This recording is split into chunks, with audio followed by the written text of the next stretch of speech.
Now, Shiv Sena has sharpened its attack on a retired naval officer who was assaulted by 6 Shiv Sainiks for sharing a cartoon on Maharashtra Chief Minister Uddhav Thackeray. Sena mouthpiece Samna said that while the attack cannot be justified, at the same time, a naval officer who served in the forces for a lifetime should have known how to respect a person in a constitutional post.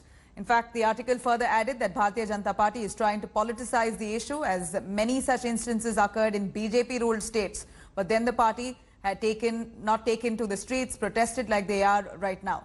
In fact, Shiv Sena yesterday brazenly justified the assault on the ex-Navy veteran. Sena MP Sanjay Raut claimed that the actions of the Sena workers were spontaneous, as they were angry after the veteran shared a derogatory cartoon on the Chief Minister.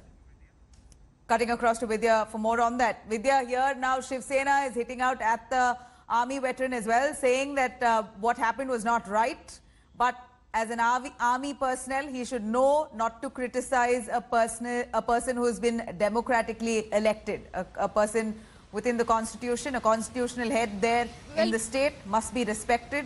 This is a defense that Sena comes with, of course condemning the BJP, that where it happens in BJP ruled states, there's never a protest.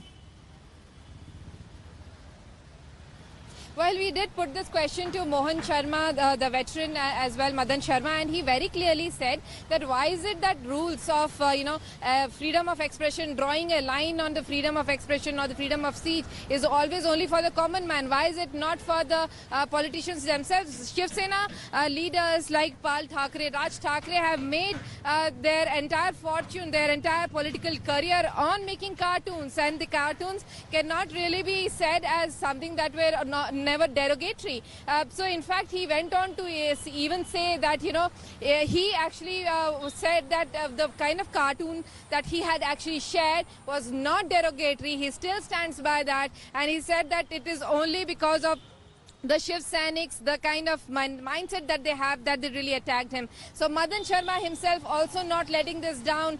While the Shiv Sena takes his stand, Madan Sharma too stands by what he did. He is not backing out. In fact, he is mulling legal opinion as to how he can really go ahead to the court, ask for more stringent action sections to be imposed on this case, so that those Shiv Sainiks who were given table bail by the police themselves within few hours of their arrest can really be put behind bars. So no one's really letting down on this issue either. Absolutely, Vidya. Thank you very much for joining us with those details. Hi everyone, Preeti Chaudhary here. Hope you like this video. For latest news and analysis, like and subscribe to the India Today YouTube channel. And don't forget to press the bell icon to stay updated. Thank you for watching.